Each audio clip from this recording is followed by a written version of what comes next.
The CANAM Fantasy Football Podcast is trying to hook you guys up with some great fantasy football knowledge, and we're talking wide receivers 11 to 15, rounding out our little series of the top 15 wide receivers this year for 2020. We've got Aetan, Tyler, Devan, and Ryan here helping you out, helping you figure out what is really an exciting area of players to draft right now. We've got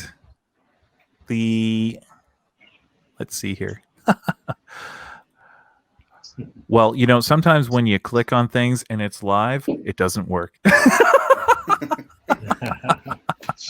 Wide receiver 11 to 15. We've got a really exciting, spicy group right here. There's Calvin Ridley.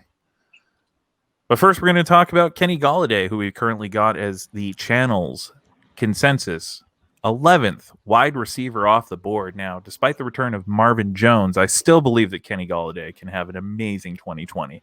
He finished as the wide receiver 6 last year, and he finished as wide receiver 3 or better only 56% of the time last year. Now, he is, of course, a boom or bust option, and he's better paired with a wide receiver 2 with a consistent floor. Aetan, how are you looking to get Kenny Golladay on your teams this season? Quite honestly, I don't think I am.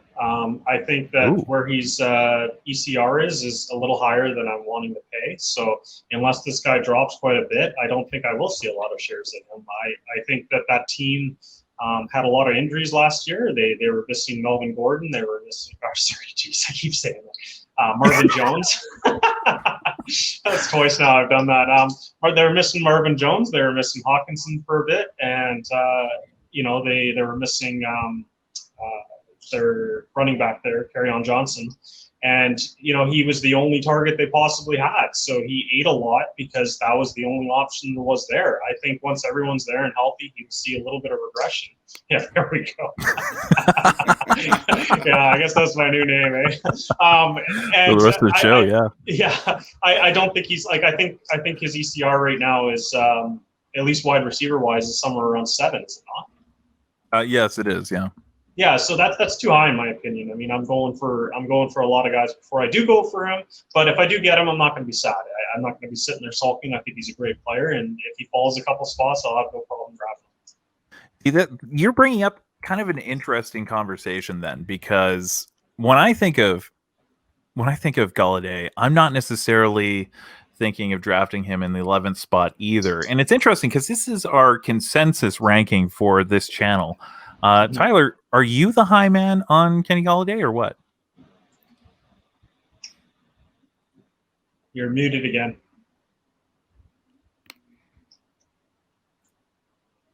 Still muted. Okay, sorry guys. Yeah. Anyway, what I was saying is, no, I'm not the guy who's looking at Kenny Golladay. I agree with a lot of Aetan said, and what I would say, and it kind of goes against what I earlier had said about Allen Robinson, is that I'm not excited about this offense at all. I don't think Detroit's in a position where they're planning to be successful this year. I think they're building for the future. It's a shame for Matt Stafford because it's winding down his years there, but I don't see them moving the ball down the field a lot. I don't see a lot of red zone looks for Golladay because of that. He had 11 touchdowns last year. I see that regressing. And where this guy is going right now, if you're not even excited about 11 touchdowns, you shouldn't be drafting him in that spot. I have him down probably in the low 4th round for me, which I think most drafts he won't be there anyway. So I'm like Aetan said, I'm not looking to have many shares of him this year. Well, that's quite interesting. So I guess we'll have to chat about figuring out who's done this to us. Who's done this? Who's put Kenny Golladay so high? I don't know. Anyways, let's move right along. Let's talk about Calvin Ridley. Now he's poised for a 3rd season breakout, and Ridley has a real chance to post top 10 numbers this year. Aetan in a previous episode mentioned how well Calvin Ridley is positioned, how he kind of is giving people those Chris Godwin vibes. Now, Mohamed Sanu is gone. So there goes 90 targets out the door. And before his injury last season, Ridley was on pace for 1,066 yards and 8 touchdowns, which would have him as the wide receiver 15. Now, Julio will be getting a lot of double teams. That's just kind of the way that goes. And that's a high octane offense that we're dealing with. So, Dev, when you're looking at Calvin Ridley, what are you thinking? How are you going about getting Calvin Ridley on your roster this year? He's certainly a very exciting player. He's an elite talent. Drafted 26 overall in 2019 out of Alabama. Same place where Amari Cooper and Julio Jones came from. So you know that they can produce some good wide receivers. He had about 15% of the target share last year, and produced top 24 fantasy numbers. Now he's capable of having huge games and big plays. I could definitely see his target share increasing to about around 20%, maybe a 5% uptick. The one thing, it's an interesting case study here too. The league now knows who he is, so he's gonna start seeing some more attention. They're gonna be game planning for him on defense. They will have to respect him and Julio, so perhaps he will be less open this year and maybe less of those big open plays. In turn, will that free up Julio? Matt Ryan's passed about over 600 times each of the last 2 seasons, so there's plenty to go around. Just an interesting case study here, because now you got Calvin Ridley. If the league's going to be respecting Ridley more, maybe Julio is going to have a crazy big year this year, and Ridley just kind of stays where he is, and he's not going to be like this crazy explosive takeover Julio Jones thing. I don't know. It's an interesting thought, but either way, the guy's incredibly talented, and you should be happy when you draft him.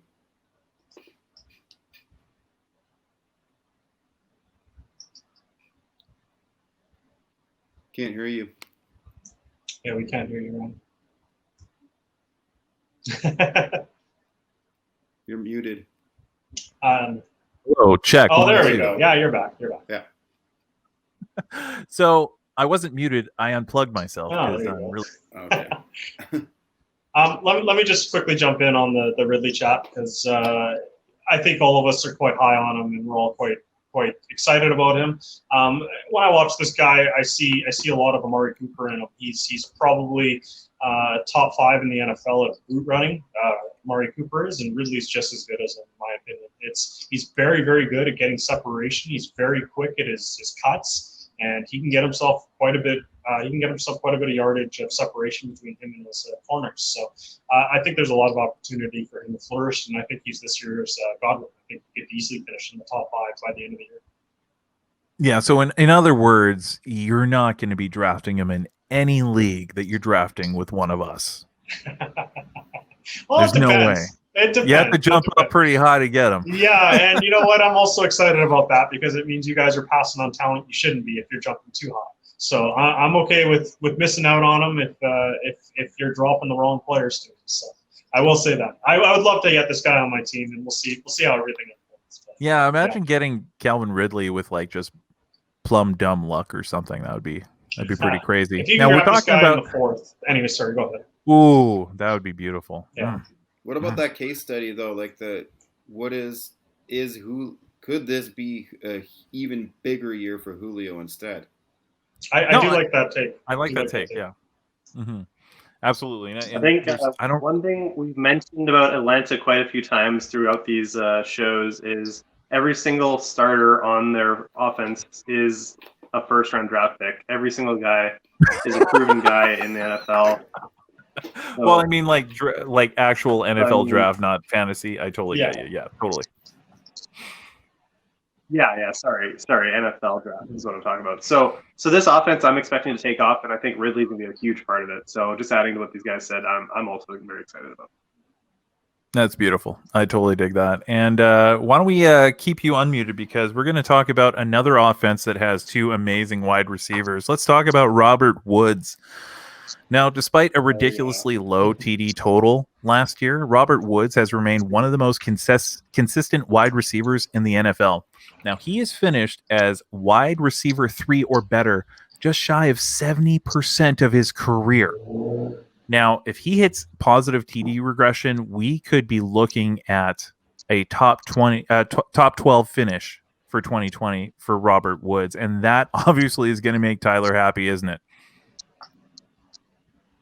Oh yeah, absolutely. So I mean, the Rams, they lost Gurley, they lost Cooks. There's a lot of room for guys to step up. And Robert Woods is in a prime position to be the guy that steps up and takes a lot of those, not only targets but end zone targets. And I think one thing you got to think about with Woods is he's that guy who could play both. Because he could be that slot guy for you, or he could be the deep ball guy. He does everything. He's like jack of all trades. And in that Rams offense with Sean McVay running things, he's gonna come up. He's had a whole season to be stew over not making the playoffs last year. He's got some tricks up his sleeve, and Robert Woods is gonna factor in big time. So I expect Robert Woods to see the end zone at least 8 times as a minimum. So that's already a huge improvement. And then you got that's a career high. Yeah, exactly. So add that to those yards he gets all the time. Because if you look at his past 2 years, sorry, my thing went down. But yeah, like his yardage, he's over 1,100 yards his last 2 years, and just under 800 his first year with the Rams. So he's putting up the yards for sure, and I think that those yards are going up without some of those other guys there. So I'm expecting Robert Woods. I feel like wide receiver 1 is very high for him. I don't know if he's going to quite hit that, but high end wide receiver 2 all day for me, I think. Aetan? Oh, I like that take a lot, 100%. He's very consistent. He's probably one of, if not the safest wide receiver. I pretty much think of him as the same person as Allen Robertson. The only difference is you're drafting him 2 rounds later, a round and a half later. So I love Yeah, that's gorgeous. I absolutely do. And if he can hit that 7-8 touchdown, you're looking at extremely high running back at extremely great value. So there's a lot to like about him. He's only 28, Devin's favorite number. So at least favorite age, I should say, for wide receiver. It just everything equals out to, you're talking about probably one of the safest picks you could possibly make in this whole draft. I really don't think that there's a safer player out there. Now, Dev, you go early round 4 to get Robert Woods, or what do you think? Well, I'm a Cup guy, so I take Cup over Woods, but yeah, he's the bigger touchdown guy to me. So yeah, he's definitely a touchdown guy. Yeah, but and I mean, unless Woods has it, what's the highest touchdown season? 6. 6 touchdowns is 2 seasons ago. Right. Yep. That's sharing time with Cooks too. So and Gurley. Yeah. I could see him repeating 6, but I think Cup is just. I'm a Cup guy. I love Woods though, nothing against him. But you're asking me this question, and I take Cup over Woods. So. Oh, that's fair. Yeah. Right around the same range too. So we were talking about a big touchdown guy. Let's talk about a big wide receiver that's all about touchdowns guy.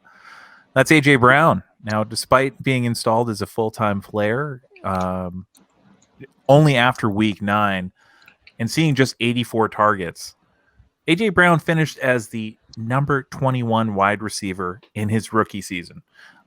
It was amazing what Ryan Tannehill was able to do for that Tennessee offense. Like, he provided some stability where there wasn't any with that Marcus Mariota guy. It had nothing to do with the college he went to. And then, so could Ryan Tannehill provide AJ Brown with over 100 targets this year? In order for that to happen, you have to hope that Tennessee will up their passing volume, and that could potentially happen. Dev, do you think that they'll be able to do that? As I was like preparing for this, I was thinking about that, and I don't know. So the interesting, like, AJ Brown had a great rookie season. He ranked second in the league for yards per catch, 84 targets, 52 receptions, 1,051 yards, and 8 touchdowns. He had 5 100-yard games. Now that he's gained the trust and has a full-time role on the spot, will he see more targets? Maybe. But as Ryan alluded to, you're gonna need Tannehill. They're gonna have to throw the ball more, and I don't know if that's necessarily what they want to do. I think they want to run the ball more. I think they'll be more conservative. So then that's where I'll go to the knock on him. They're again, like I said, they're run heavy. He seems to be a little bit boom and busty week to week. He can go off and then he's not very consistent week to week. The other thing that's kind of interesting here, Corey Davis is still there. And I know we can laugh about him, and it's true, he is someone to laugh at, but he was drafted 5th overall in 2017, and there was a note that came out of camp that Tannehill said he wants to get Davis more involved and build some more chemistry with him because there is talent there. So it's just an interesting thing to look at. I going into the season, I was a huge AJ Brown guy after what I saw towards the end of the year, and those 5 100-yard minimum games were just very impressive. But looking at Titans in their whole offense and the Corey Davis thing and all that, I think I was actually starting to get a little bit too high on him, but he is incredibly talented. I just think that the Titans are not going to be airing it out too much. So just keep that in mind when you're drafting him. Yeah, most definitely. I think that's a great take, Dev, for sure. Let's go ahead and move on to the bottom of the list, but definitely not the bottom in our hearts. Wide receiver 15, the consensus wide receiver 15 of the CANAM Fantasy Football podcast channel on YouTube.com is Amari Cooper. Now, he's one of my favorites this year, despite some adjustments that Dallas has made that might not necessarily be beneficial to him fantasy-wise, and I get it. I mean, you don't add a talent like CeeDee Lamb without wanting to use him. And you also have Michael Gallup, who went for over 1,000 yards last year, and I see him repeating that. I love Michael Gallup this year. But here's the thing. I don't think we've seen all that Amari Cooper has to offer. You know, he finished as the wide receiver 9 last year, and that's despite walking wounded for the majority of the season. Now, the additions to the receiver core, as well as hopefully Blake Jarwin, as I like to call him, taking the next step will allow Cooper to finally roam the field, and that way you can utilize him to his top potential. And I feel like I'm not a Cowboys fan, if the Cowboys are able to partner that with his ability to separate, which is elite level separation, that could be a recipe for a top 3 finish. And of course, Aetan, you must love hearing my take on that because I love Amari Cooper this year. Yeah, and you know what? I put him lower on my list than I probably should have, and that's just because the same reason that I did Tyke Hill. I prefer my wide receivers to be more consistent, and Amari Cooper does have a lot of boom and bust in his game, whether that's lack of play calling or bad play calling, or it's just the nature of the beast. I mean, the guy is open, so I don't know why his inconsistency is there, but when he booms, I mean, there was a game last year, he put up 3 touchdowns against the Eagles. It's incredible what he can do in some of the games. As for CeeDee Lamb coming in, I keep hearing people fading the Gallup and Cooper because CeeDee Lamb's there, but they subtracted. I've said this before, and I'll keep saying it. They subtracted Jason Witten and they subtracted Brown McCall, who combined for 163 targets. So there's 163 targets up for this offense, and for whatever reason, Blake Jarwin's not going to see as many as he probably should, and it's probably as much as I'd like him to see. So conservatively, I'll say that Blake Jarwin's going to see about 50 balls. There's still 110 more passes to go around. You know, I don't think CeeDee Lamb's going to see 110, so that means Cooper and Gallup are going to see more. Their values are going to increase if Dak is able to repeat what he did last year. And I think that this whole offense as a whole, there's lots of pieces on it, and you'd be wise to grab a couple pieces throughout it because this is going to be an extremely high fantasy offense. Absolutely. Anyone have any defense on their lower take of Amari Cooper? Why don't we shoot to Tyler? Yes, no, maybe so. Yeah, I mean, Aetan is the resident Cowboys expert, so I'm not going to try to out-knowledge him on this one. When on draft night, or the NFL draft night, when I saw CeeDee Lamb go to the Cowboys, I immediately thought, okay, Gallup and Cooper are not gonna produce the way they did. But Right. he does bring up some good points. They did lose some targets. So, I mean, you could always factor in maybe they're not going to have as many targets. They are going to be a better team this year. I mean, they have a really tough week 1 opponent, but other than that, they should have a good season. So I think they're going to be winning a lot of games, which means they're not going to have to throw the ball. Like Dak's not going to have to throw the ball as much, which might take away from the targets in itself because they're winning games. So I mean, that's something to factor in. I don't think it's something you're going to base your fantasy picks off of those. So yeah, I mean, maybe I am devaluing Cooper a little bit too much. You know, I like that take. And you're talking about the draft, CeeDee Lamb. Of course, the moment his name is picked, everybody's like, why did Dallas draft a wide receiver? Exactly. For one. But also, when you saw CeeDee Lamb's name get drawn, full credit to the NFL for their hype packages, because, oh my gosh,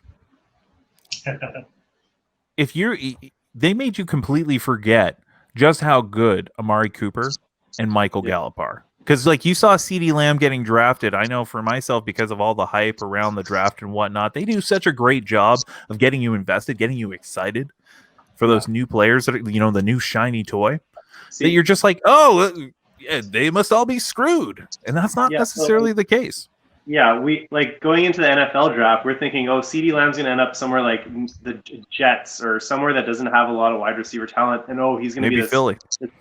This top end rookie that's going to take over and be like a number one receiver in any offense he goes to. And then he gets drafted by a team that's already stacked on wide receiver. So then I guess that's kind of drawback. And then you draw back the other wide receivers because of that, because you see, why would they get a guy this talented? But you know what? They hit the jackpot on him falling that far. Oh, they did.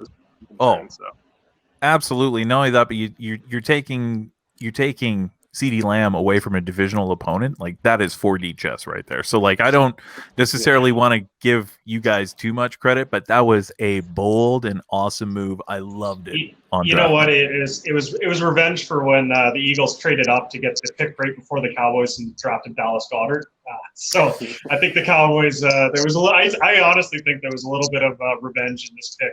I think they were doing it to kind of screw over the Eagles a little bit, but the Eagles still got Jalen Reagor. Jalen Reagor, yep. Yeah, and he's going to be phenomenal there. So they'll be fine, but I'm very excited to see CeeDee Lamb. And I don't think it's the worst idea because it gives them an opportunity to move on from Amari Cooper in a couple of years. If the contract gets to be too big, they can cut ties with Cooper and they can roll with Gallup and CeeDee Lamb. So I like the pick. Obviously, it's an exciting pick, and it's one of those fun ones for your team. It's a lot funner to see them grab a skilled player than a depth player or a lineman, even though, you know, you need those players a lot more than people realize. That's true. Shiny toys are awesome for sure. Yeah. Well, that was the CANAM Fantasy Football Podcast Top 15. If you're watching live, well, we got more content for you. We're going to chat about some honorable mentions and a couple of other things. What have we learned throughout this episode? We'll catch you on the flip side of the break.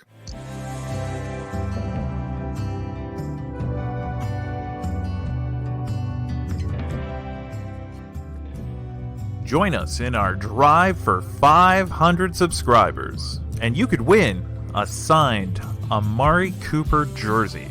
Are you new to the channel? Give us a like, subscribe, and click the notify bell. It helps a ton for a new channel like ours. We're going to have a random draw for a signed Amari Cooper jersey shipped anywhere in North America. So go ahead, click subscribe, and thank you for watching the CANAM Fantasy Football Podcast.